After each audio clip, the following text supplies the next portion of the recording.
까지입니다. 마가복음 10장 32절에서 45절 말씀까지입니다. 신약성경 71쪽에 마가복음 10장 32절부터 교독하겠습니다. 제가 먼저 32절 말씀 읽습니다. 예루살렘으로 올라가는 길에 예수께서 그들 앞에 서서 가시는데 그들이 놀라고 따르는 자들은 두려워하더라. 이에 다시 12제자를 데리시고 자기가 당할 일을 말씀하여 이르시되 보라, 우리가 예루살렘에 올라가노니 인자가 대제사장들과 서기관들에게 넘겨지매 그들이 죽이기로 결의하고 이방인들에게 넘겨주겠고 그들은 능욕하며 침뱉으며 채찍질하고 죽일 것이나 그는 3일 만에 살아나리라 하시니라. 세베대의 아들 야고보와 요한이 주께 나와 여짜오되 선생님이여, 무엇이든지 우리가 구하는 바를 우리에게 하여 주시기를 원하옵나이다. 이르시되 너희에게 무엇을 하여 주기를 원하느냐? 여짜오되 주의 영광 중에서 우리를 하나는 주의 우편에 하나는 좌편에 앉게 하여 주옵소서. 예수께서 이르시되 너희는 너희가 구하는 것을 알지 못하는도다. 내가 마시는 잔을 너희가 마실 수 있으며 내가 받는 세례를 너희가 받을 수 있느냐? 그들이 말하되 할 수 있나이다. 예수께서 이르시되 너희는 내가 마시는 잔을 마시며 내가 받는 세례를 받으려니와 내 좌우편에 앉는 것은 내가 줄 것이 아니라 누구를 위하여 준비되었든지 그들이 얻을 것이니라. 10 제자가 듣고 야고보와 요한에 대하여 화를 내거늘 예수께서 불러다가 이르시되 이방인의 집권자들이 그들을 임으로 주관하고 그 고관들이 그들에게 권세를 부리는 줄 너희가 알거니와 너희 중에는 그렇지 않을지니 너희 중에 누구든지 크고자 하는 자는 너희를 섬기는 자가 되고 함께 있습니다. 너희 중에 누구든지 으뜸이 되고자 하는 모든 사람의 종이 되어야 하리라. 아멘. 우리 속담에 우물가에서 숭늉 찾는다라는 말이 있죠. 어떤 해야 되는 일이나 과정 같은 것들을 소홀히 하면서 당장 자기가 원하는 결과만 빨리 얻으려고 하는 태도를 꼬집는 말입니다. 이런 성급한 태도는 과정을 소홀히 하게 되니까 원하는 것을 잘 얻지 못하죠. 사실은 혹이라도 어떻게 그것을 얻게 되더라도 그것을 지킬 수 있는 지혜나 능력이 없기 때문에 무너지거나 빼앗기는 일이 다반사입니다. 그래서 이제 이런 속담들이 생겨나게 된 것이겠죠. 오늘 말씀에 보니까 세베대의 아들 야고보와 요한에게 이 딱 떨어지는 속담이 아닐까라는 생각이 듭니다. 그들은 예수님께 와서 우리가 예수님과 함께 영광스럽게 되기를 원합니다라고 그것을 들어달라고 간청했는데 이제 예수님으로부터 속 시원한 대답을 듣지 못했습니다. 예수님께서 처음부터 안 들어줄 거야 이런 마음을 가지신 건 아니고 그의 사랑하는 제자 아닙니까? 그러니까 예수님께서 우리가 원하는 것을 주시기를 원합니다 그랬을 때 내가 너에게 무엇을 주기를 원하느냐라고 물어보셨다는 것은 주고 싶은 마음, 그죠? 그 마음을 갖고 계셨다는 것을 의미하죠. 그런데 그들이 대답하기를 주님의 영광 중에 우리가 하나는 주의 좌편에 하나는 우편에 앉기를 원합니다라는 대답을 들었을 때에 예수님께서 줄 수 없겠다라고 이제 생각을 하신 거죠. 예수님은 평소에도 예수님 자신이 하나님으로 인해서 영광스럽게 되는 것을 늘 기도하셨습니다. 뿐만 아니라 예수님 때문에 제자들도 예수님을 믿고 따르는 제자들도 영광스럽게 되기를 원하셨어요. 그런데 막상 야고보와 요한이 그러한 청을 하자 예수님께서 줄 수 없다라고 말씀하신 것이죠. 이런 상황이 이제 우리가 신앙생활하면서 우리와 우리 주님 사이에서도 똑같이 일어날 수 있다라는 것들을 오늘 한번 살펴보려고 합니다. 당연히 우리 주님께서 우리에게 주시지 않을까라고 해서 간청했던 것들이 하나님으로부터 또는 우리가 기도할 때에 잘 우리에게 주어지지 않는 경험, 불편하잖아요. 신앙생활하면서도 그런 실타리같이 얽힌 그 실마리를 한번 풀어보려고 합니다. 그래서 이런 내용들을 우리가 살펴보면서 잘 깨달아 알면은 우리가 신앙생활하고 하나님께 기도하면서도 좀 마음에 평안을 얻을 수 있다고 생각합니다. 불평이나 불만이나 막 이런 거 말고요. 뿐만 아니라 우리가 예수님과 함께 우리의 인생이 또한 어떻게 영광스럽게 될 수 있는지 그 길을 찾을 수 있는 은혜가 있기를 우리 주 예수님의 이름으로 축원합니다. 세베대 아들들 야고보와 요한이 예수님과 함께 영광된 자리를 얻기를 원하였으나 예수님께서 줄 수 없다 하신 이유, 첫 번째 우리 한번 살펴보겠습니다. 요지 첫 번째 함께 읽겠습니다. 시작. 고난이 없는 영광만을 원했기 때문입니다. 예. 야고보와 요한이 영광된 자리를 얻기를 원했다. 이거 자체가 문제는 아니고 예수님께서 주시려 하는 것이었으니까요. 다만 고난이 없는 영광만을 원했다는 것이 예수님께서 줄 수 없겠다라고 생각하신 이유입니다. 상황을 한번 살펴보면 지금 예수님께서 예루살렘에 올라가시는 길이었어요. 예수님께서 공생의 기간 동안에 예루살렘을 처음 방문하신 것은 아닙니다.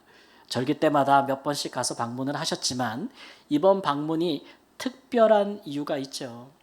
오늘 말씀에도 보면은 예수님께서 세 번째로 말씀하셨다 이랬어요. 전과 달리 예수님께서는 이번에 예루살렘에 올라가면 내게 많은 고난이 있을 것이다 이런 말씀을 하시고, 심지어 내가 죽을 것이다 이런 말씀도 하시고, 그러나 나는 다시 살아날 거다 라는 말씀도 하셔서 제자들의 마음이 굉장히 복잡했다라는 것을 본문에서 이야기해 주고 있습니다. 평상시에 예수님께서 예루살렘에 올라가셨을 때는 거기서 하나님 말씀을 담대하게 전하시고 그것을 반대하거나 대적하거나 예수님을 죽이려고 하는 종교 지도자들과 성전 지키는 사람들, 이런 사람들이 도전할 때에는 조용히 물러나셨어요. 그래서 유대를 떠나서 갈릴리로 가시거나 이렇게 좀 그런 소극적인 태도를 보이신 부분이 있었는데, 이번 마지막 방문은 제자들이 보기에도 예수님에게서 굉장히 결연한 의지가 보이는 것이에요. 그러니까 예수님께서 지금 목숨을 걸고 가시는구나 라는, 가서 뭔가를 이루려고 하시는구나 라는 어떤 결연한 그런 모습들을 예수님께서 보게 되면서 제자들도 이제 감정이 복잡해지는데, 한 부류의 제자들은 그렇게 용기를 내시면서 예루살렘을 향하는 예수님에 대한 그 놀람, 이 놀람이라는 얘기는 경외감이라는 거예요. 야, 정말 우리 예수님 대단하시다.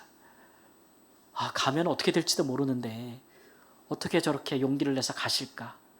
그래서 가서 하나님의 뜻을 이루려고 하신다라는 어떤 예수님을 보면서 느끼는 그런 경외감이 있었던 부류가 있고, 반면에 다른 제자들은 너무 걱정이 많은 거예요. 가셔서 예수님께서 정말 죽으시면 어떡하지? 정말 고난당하시면 어떡하지? 그러면 모든 것이 다 끝이 아닌가? 라는, 또 실제 예수님께서 하신 예고가 이루어질까 봐. 예수님은 빈말하신 적이 없잖아요. 그러니까 그것이 그대로 이루어질까 봐 굉장히 두려워했다. 이렇게 좀 제자들이 마음이 복잡한 상황인데, 야고보와 요한은 어느 쪽에 속했냐 그러면 내용을 보니까 좀 전자 쪽에 속해 있던 것 같아요. 그래서 예수님이 올라가셔서 안 될 거라기보다는 잘 될 거다라는 생각이 있는 거죠.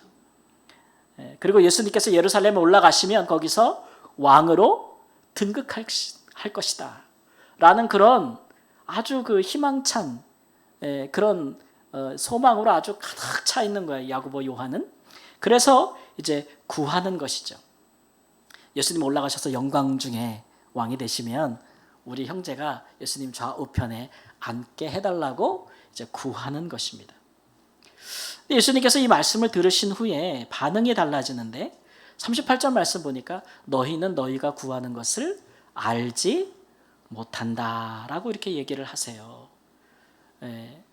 진짜 너희들이 원하는 것을 너희들이 그게 무슨 의미인지 모르는 거지 이렇게 말씀하십니다. 그래서 그것을 다시 풀어서 설명하시는데, 내가 마시는 잔을 너희가 마실 수 있으며 내가 받는 세례를 너희가 받을 수 있느냐 이렇게 말씀하십니다. 그러니까 잔과 세례라는 표현을 쓰시는데, 내가 마시는 잔을 너도 마신다는 얘기는 우리 둘이 운명 공동체라는 얘기예요. 이게 문화적인 표현이죠. 우리 문화에도 예전에 드라마에서 보니까 이런 거 있던데요. 이거 마시면 나랑 사귀는 거다 이런 거 있잖아. 잔을 같이 한다는 건 뭐예요? 잔을 같이 한다는 거는 서로가 운명 공동체를 엮인다는 걸 의미하는 거예요. 당시에는 더 그게 강했어요. 세례를 받는다는 건 뭡니까? 세례를 받는다는 것은 누구와 함께 세례를 받는다는 것은 누구와 함께 죽는다는 걸 의미해요. 물속에 푹 잠기는 거 아닙니까? 그렇죠? 죽고 다시 산다. 누구와 함께 그렇게 연합한다. 그래서 잔과 세례 이 두 표현은 예수님과 함께 운명 공동체, 생사고락을 같이 한다는 걸 의미해요.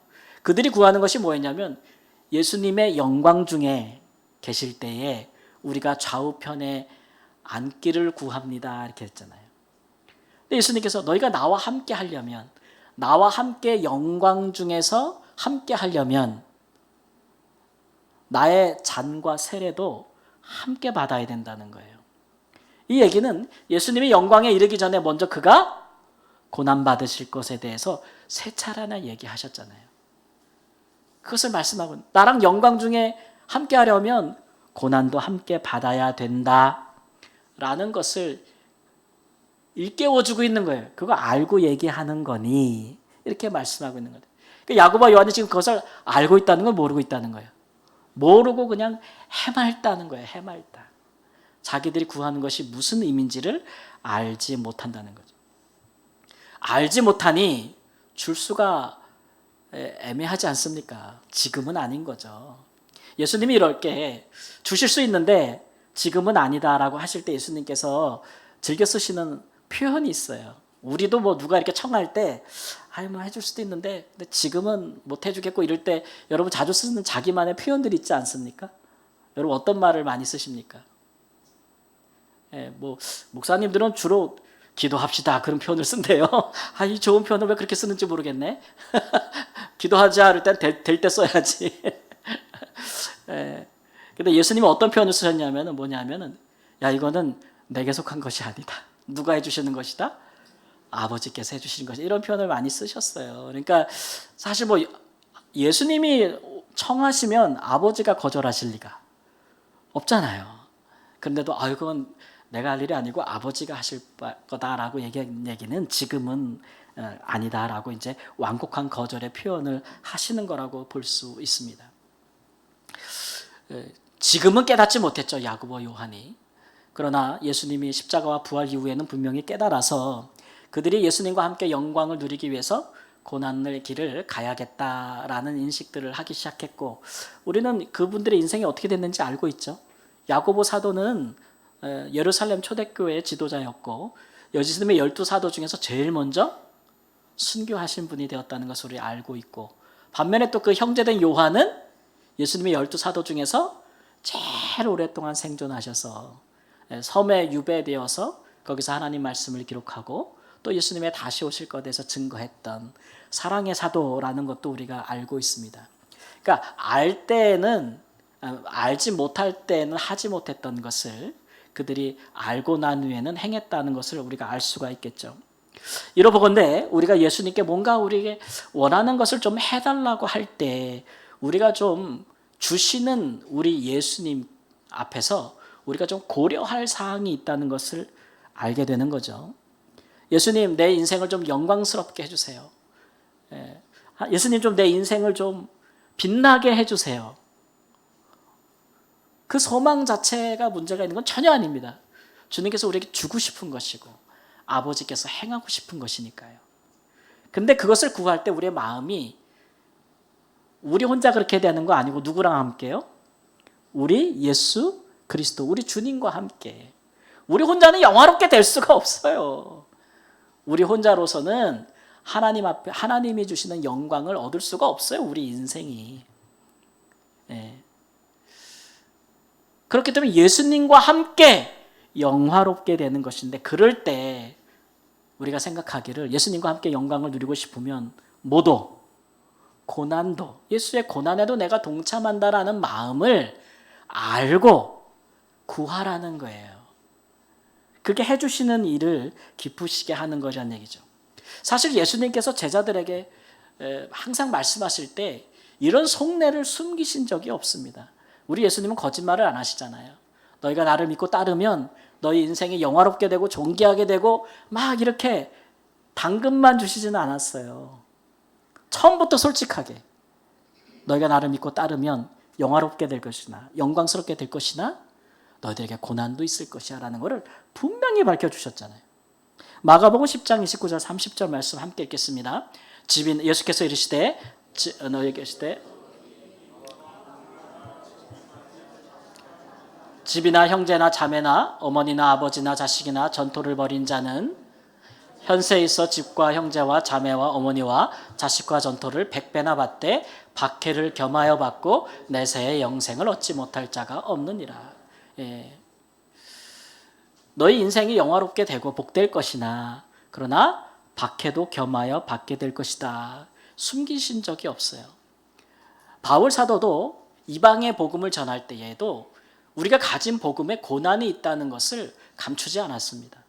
그가 로마에 있는 교회들에게 복음을 소개할 때 쓴 내용을 보면 로마서 7장 17절 말씀 함께 읽겠습니다. 자녀이면 또한 상속자 곧 하나님의 상속자여 그리스도와 함께 한 상속자니 우리가 그와 함께 영광을 받기 위하여 고난도 함께 받아야 할 것이니라. 예. 숨기신 적이 없어요. 우리가 받은 복음에는, 듣고 믿은 복음에는 영광과 고난이 항상 함께 짝으로 해서 왔지 하나만 쏙 뽑아서 온 적이 없죠. 근데 문제는 뭐냐 하면 시간이 지나면서 우리가 들은 복음에서 우리가 뭐를 빼버리고 싶다라는 충동이 든다는 거죠. 그럼 여러분 고난과 영광 중에서 뭘 빼버리고 싶겠어요? 사람이. 영광을 빼버리고 싶은 사람은 없을 거예요. 예수님과 함께 영광은 좋지만 고난은 빼버리고 싶은 그런 유혹이 있는데 초대교회도 그런 유혹을 크게 받았다는 거예요. 특히 어떤 교회가 그랬냐면 갈라디아 교회. 갈라디아 지역에 있는 교회.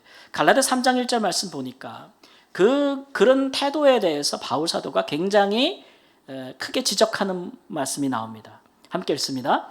어리석도다 갈라디아 사람들아 예수 그리스도께서 십자가에 못 박히신 것이 너희 눈앞에 밝히 보이거늘 누가 너희를 깨더냐 그랬어요. 누가 너희에게 들은 복음은 십자가를 빼려고 하느냐 이거죠. 그거를 가리켜서 다른 복음이라고 했어요. 예수님과 사도들이 전하여 준 복음이 아니다 이런 얘기죠. 야고보와 요한도 이런 유혹을 받았는데 제 생각에 야고보와 요한은 아무래도 부모님 때문에 그런 유혹을 더 크게 받지 않았을까 싶어요. 그 아버지 세베대도 물론이거니와 그 어머니 살로메가 예수님의 든든한 동행자요. 또 갈릴리에서부터 예루살렘까지 쫓아와서 예수님을 위해 기도하고 후원하는 여성 후원 그룹, 기도하는 그룹의 거의 리더격이었잖아요. 어머니가. 그러니까 그 어머니가 항상 예루살렘까지 같이 가고 있는 건데 어머니 앞에서 다른 제자들보다 이 아들들이 예수님과 더 함께 가까이서 영광의 자리에 서게 되는 모습을 보여주고 싶겠어요? 안 보여주고 싶겠어요? 자녀들이 부모님한테 잘 되는 모습 보여주고 싶지 고생하는 모습 보여주고 싶잖아요? 안 보고 싶잖아요. 그래서 여러분 물어봐도 대답 안 하잖아요. 애들이. 부모님 속상해 한다고 얘기 안 한단 말이에요. 나중에 알고 봤더니 그런 일이 있었어. 근데 얘기도 안 했니? 이렇게 서운한 마음 들기도 하지만 자녀들 마음은 또 그렇거든요. 그러니까 어머니를 생각해서 그런 마음이 한층 더 강하게 들었던 것일 수 있고 갈라디아 교회는 왜 그들이 전하는 복음에서 십자가를 뺐을까 생각해 보면은 갈라디아 교회에서 1장 7절에 보면 10절에 보면 이런 말씀이 있어요. 사람들에게 좋게 하고 사람들에게 기쁨을 구하고자 했다. 교회가 처음 시작할 때에는 가감이 없는 복음이 전해졌는데 교회 사람들이 많아지고 모이지고 막 그러다 보니까 모인 성도들을 뭐하게? 기쁘게. 그리고 더 많은 사람들을 모이게, 더 좋게 하려고 듣기에 불편한 내용은 뺀다는 거예요. 우리가 가진 복음에서. 갈라디아 교회가 그랬다는 거죠. 예수님 당시의 제자들도 그랬거니와 초대교회도 그리 했다면 똑같은 유혹이 여러분 우리의 교회와 이 시대의 교회와 또 우리의 개별 그리스도인들에게 있지 않겠습니까? 과연 우리가 가진 복음이 내가 듣고 기뻐하는 복음이 정말 고난과 영광을 함께 품고 있는 것인지를 우리가 좀 돌아봐야 합니다. 제가 지난 주간에 이천에 있는 샘물 호스피스에 가서 설교를 했다고 했잖아요. 이제 거기는 대부분이 말기암 환자, 총 입원 기간은 28일을 넘기지 않는 시한부 선고를 받은 환자들이 거쳐가는 곳입니다. 마지막 임종하시는 곳이고, 거기 설립자가 보니까 벌써 뭐 1997년도인가 설립을 하셨는데, 그때만 해도 우리나라의 뭐 이 말기 암환자, 시한부 인생을 살아가는 분들을 위해서 뭔가를 하고 섬기려고 하는 시도 자체가 국가적으로도 없고 사회적으로도 아무것도 없을 때예요. 근데 이분은 거기에 하나님의 부르심을 받아서 자기 가정집에서 그것을 시작한 거예요. 자기 가정집에서 방을 내줘서 그렇게 아무도 돌볼 수가 없는 그런 분을 자기가 다 대소변을 받아가면서 마지막에 그분에게 평안을 주고 또 고통을 덜게 해주고 또 그분에게 복음을 전하고 이런 일들을 시작을 했는데 벌써 수십 년이 흘렀죠. 네, 그때나 지금이나 같은 원리로 운영을 하고 계시더라고요. 전 처음에 좀 걱정했거든요. 근데 제가 가서 이렇게 복음을 설교를 하면 그때 왔던 환자들이나 이런 분들을 다음 주에 가거나 그 다음 주에 또 가면 볼 수 없어요. 대부분의 분들이. 최장 28일을 있는 분들이니까. 그래서 호스피스 병동은 되게 예배 분위기가 되게 이렇게 막 침울하고 가라앉아 있겠다라는 걱정을 가지고 갔는데, 예배 전에 이사장님과 회장님과 하는 말 속에서 그분들이 목사님 걱정하지 마세요. 이렇게 너무 우리 그런 분위기 아니에요. 이렇게 얘기하시는 거예요. 실제로 예배 들어갔더니 예배 분위기가 굉장히 밝은 거예요.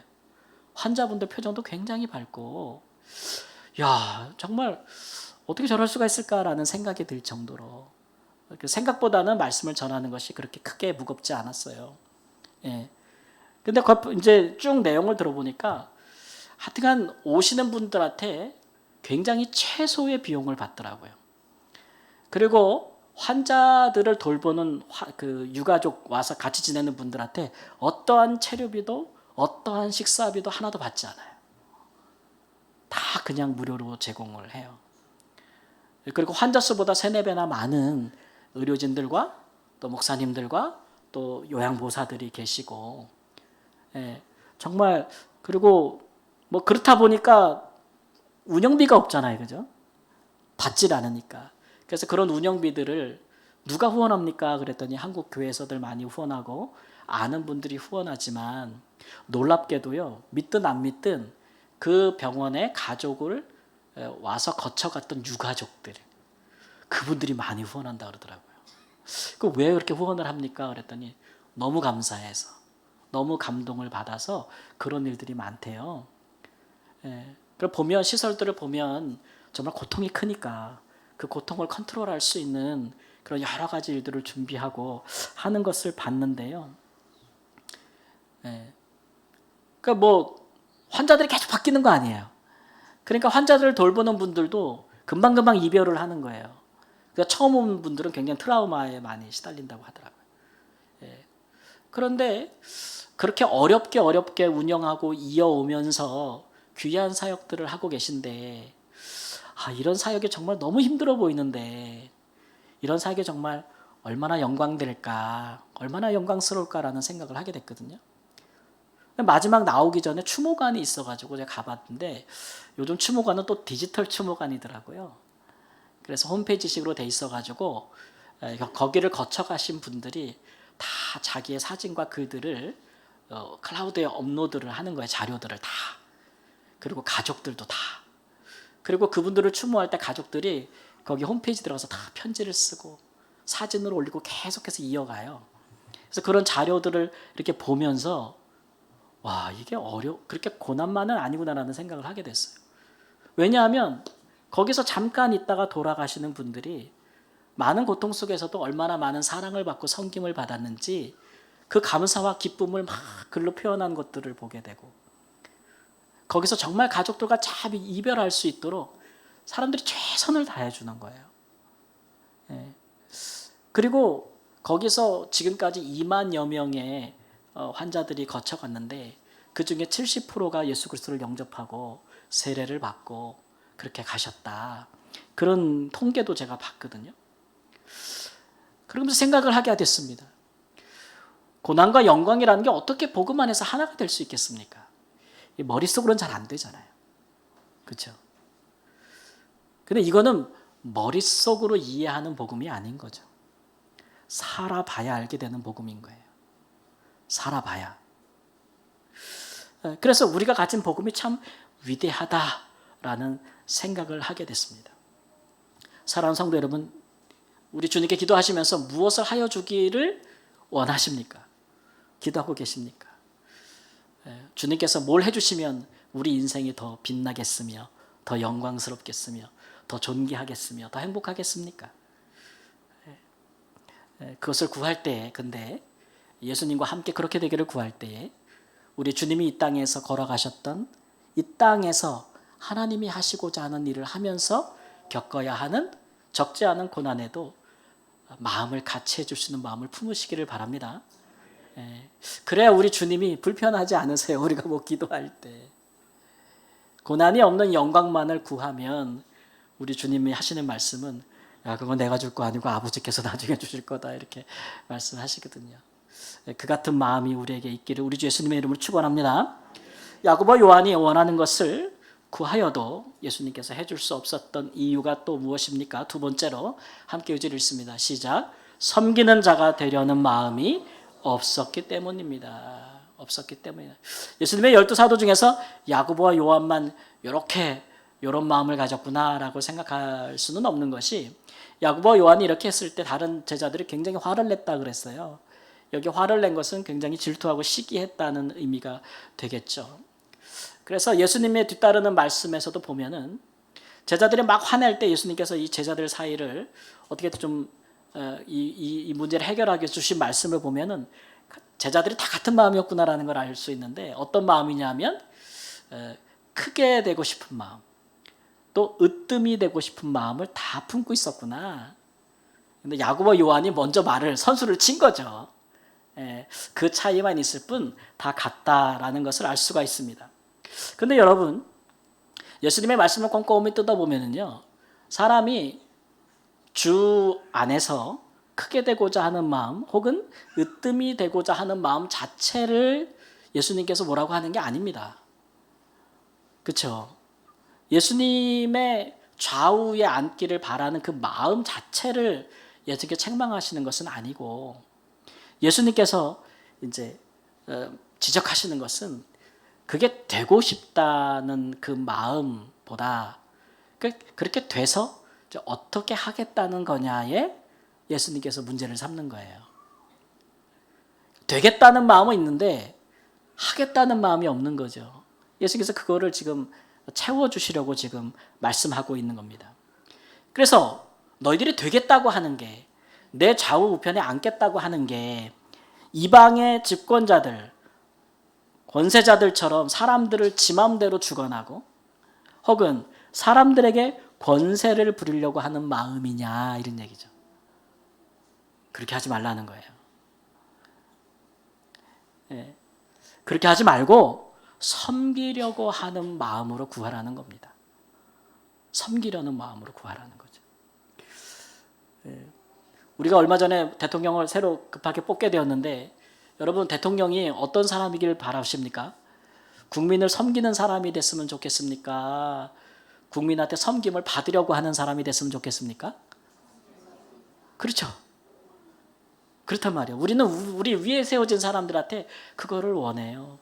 여러분이 우리 강 목사 저한테 바라는 게 우리 성도들을 좀 섬겨줬으면 좋겠습니까? 성도들한테 맨날 섬기만 받는 목사였으면 좋겠습니까? 이건 말할 일과의 가치도 없죠, 그죠?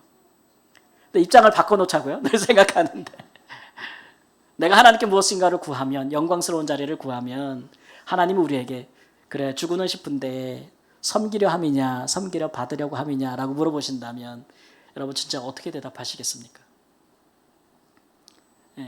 그런 일에 우리는 하나님 앞에 진실하고 정직하지 않을 수가 없어요. 우리 하나님은 마음을 딱 보시는 분이기 때문에. 근데 그런 게 아니라면 그렇게 구하지 말라는 거죠. 예수님과 함께 영광을 받는 길은 그런 길이 아니라고 말씀하고 있는 겁니다. 제가 이제 그 젊을 때 학교 다닐 때 교수님께서 이제 그런 얘기를 하셨어요. 좀 어디 좀 대학 졸업하고 대학원 갈 때 어디 좀 이렇게 서울이나 뭐 어디 경기권의 큰 교회에다가 원서를 내서 사역을 좀 옮겨봐라. 막 이렇게 얘기하시는 거예요. 제가 이제 강원도 횡성에서 다니면서 사역을 하면서 학교를 서울로 다니니까 그렇게 이제 저뿐만 아니라 이렇게 교수님과 함께 모이는 여러 그룹의 학생들에게 좀 그런 말씀하셨어요. 그래서 좀 흔히 말하는 한국 교회에서 좀 잘 나가는 교회에 한번 가서 배워라 막 이렇게 얘기하시는 거예요. 그래가지고 저도 아유 뭐 그게 되겠어요? 막 이런 생각 있잖아요. 예, 뭐 아유 내 촌사람인데 그게 되겠습니까? 뭐 그렇게 하고 다른 친구들도 아유 뭐 아유 그런데 가는 사람은 따로 있죠. 뭐 이렇게 얘기하고 큰 욕심이 없어요. 막 이렇게 이제 얘기하는 친구들도 전도사님들도 계셨는데 그때 교수님이 이제 그런 말씀을 한번 하신 적이 있는데 마음에 남기는 했어요. 그게 뭔 얘기냐면 교수님이 볼 때 교수님들도 학생들을 볼 거 아닙니까? 그러면 교수님들의 눈으로 보면은 뭐 항상 정확하다고 볼 수는 없어도 옥석을 가리키시긴 하겠죠. 이렇게 보면서 아 정말 이 전도사님은 잘 자라면 훌륭한 목회자가 될 수 있겠다. 겸손하고 또 교회를 잘 섬기는 목회자가 될 수 있겠다라고 보시는 사람도 있을 거고 또 보면서 얘는 욕심만 많고 진짜 막 그래서 나중에 이게 뭐 되면은 진짜 교회가 안 되겠다라고 생각하는 그런 신학생도 있을 거 아닙니까? 근데 교수님이 볼 때 이상한 점을 발견했다는 거예요. 그러니까 교수님이 보면서 이 사람은 참 훌륭한 목회자가 되겠다고 하는 사람들은요 다 이렇게 그런 자리들을 가는 것을 주저한다는 거예요. 아유 제가 무슨 못해요. 제가 무슨 그런 걸 하겠어요. 막 이렇게 되게 지나치게 겸손한 모습, 좀 그런 모습들이 좀 있다는 거죠. 근데 오히려 쟤는 그만둬야 될 것 같은데, 쟤는 목사가 되면 안 될 것 같은데 이런 친구들은요 막 큰 교회 가려고 눈이 번쩍번쩍 빛난다는 거예요. 원서를 그냥 막 수없이 날리고 좋은 교회만 막 큰 교회만 막 날리고 막 이렇게 하는 걸 보면서 교수님이 안타까운 생각이 들었대요. 본인이 왜 좀 잘 준비된 사람은 적극적이지 못하고 준비가 안 된 사람들은 왜 저렇게 무모할 정도로 그렇게 할까? 결국 나중에 봤더니 누가 가겠어요? 예? 막 그냥 그런 사람들이 이제 가는 경우가 많다 보니까 교수님이 한국교회 미래가 우울할 수도 있겠다 이런 생각을 하신다는 말씀을 했던 적이 있어요. 제가 드리는 말씀의 취지는 어떤 말씀이냐면 우리가 주와 함께 우리에게 부르심 받은 어떤 그 자리에서 좀 영향력 있는 자리나 좀 큰 자리나 으뜸이 되고자 하는 자리에 가고자 하는 그것을 구하는 마음 자체가 잘못됐다는 게 아니에요. 그걸 얘기하는 게 아니고 그래서 그게 되면 그래서 섬기려고 하느냐 그 마음도 품고 있느냐를 하나님이 보신다는 거죠. 그 마음을 하나님께서 훨씬 더 중요하게 보신다는 거예요. 근데 확실히 우리 한국 사회도 그렇고 한국 교회도 좀 그런 면이 있는데 우리의 모든 기도와 에너지와 모든 열정을 다 어디에 쏟냐면 되는 데 쏟죠. 되는데. 그래서 돼서 그 자리에서 섬기고자 하는 그럴 수 있는 지혜와 능력을 가지는 과정이 충분치 못해요. 되는 데만 열을 낸단 말이에요. 그래서 돼봤자 뭐가 달라지냐고. 한국교회도 그런 폐해를 많이 봤어요. 그렇지 않습니까? 우리는 뭐 흔히 말하는 대통령, 국무총리, 장관, 사회 중요한 요직에 교인이 앉는 게 중요하지 않아요. 교회 다니는 사람이 그 자리에 앉는 게 중요하지 않아요. 그리스도인으로서 사는 사람이 그 자리에 있는 게 중요한 거죠. 뭔가 다르죠. 섬겨야 하고. 우리가 어떤 크고 으뜸이 되는 것은 하나의 목표일 수는 있어요. 목표일 수는 있죠. 그러나 그게 목적일 수는 없어요. 목적이 되면 그걸 되는 순간 어떻게 될까요? 다 이루었다 이렇게 되는 거예요. 그 자리를 얻는 순간 다 이루었다 이렇게 되는 거니까 그 뒤에 폐해는 말할 것도 없죠. 근데 그리스도인들은 섬기려고 하는 성숙된 생각들을 가진 사람들입니다. 자리보다는 그 자리에서 어떻게 잘할 수 있느냐, 예수님이 하신 것처럼 그런 게 준비된 사람들이 바로 예수님께 그런 것을 구해야 되겠죠. 야고보 요한은 그런 일에 전혀 준비되지 않았다는 겁니다. 그래서 예수님께서 줄 수 없다고 말씀하신 것이겠죠. 사랑하는 성도 여러분, 주님께서 무엇을 하여 주기를 원하십니까?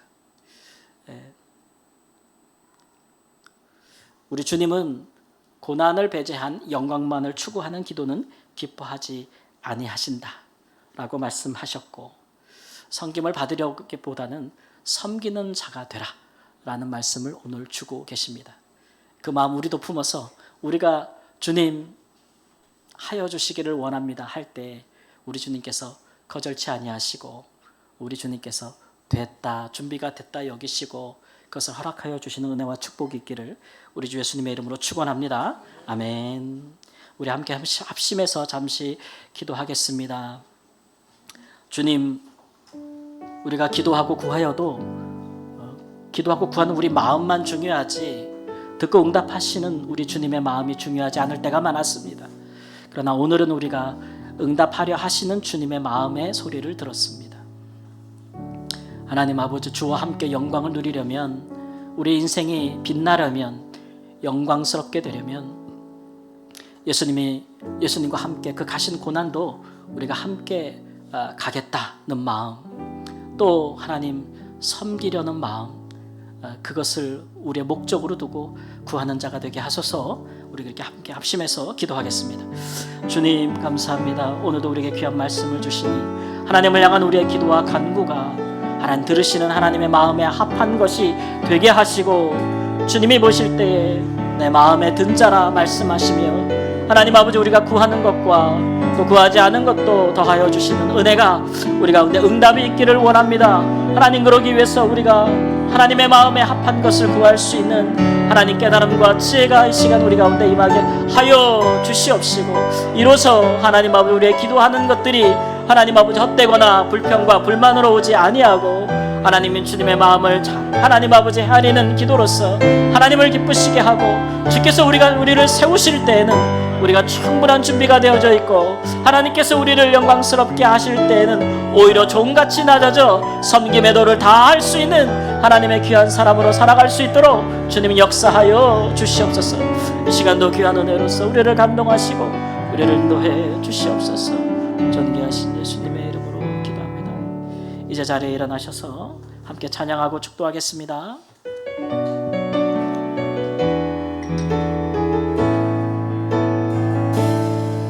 내게 허락하신 시련을 통해 나의 믿음 더욱 강하게 자라나고,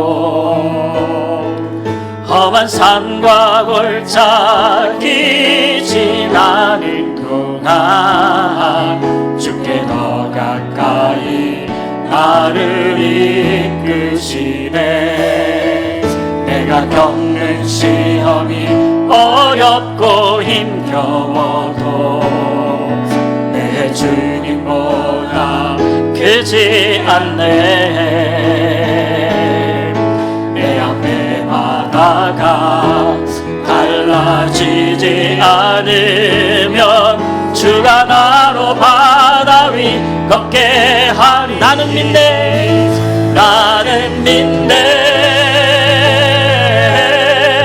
주의 능력으로 담나면 그렇게 되리. 나는 믿네. 주의 능력으로 담대히 나가리라. 주와 함께 싸워 승리하리라. 날마다 믿음으로 나 살아. 나는 믿네, 나는 믿네.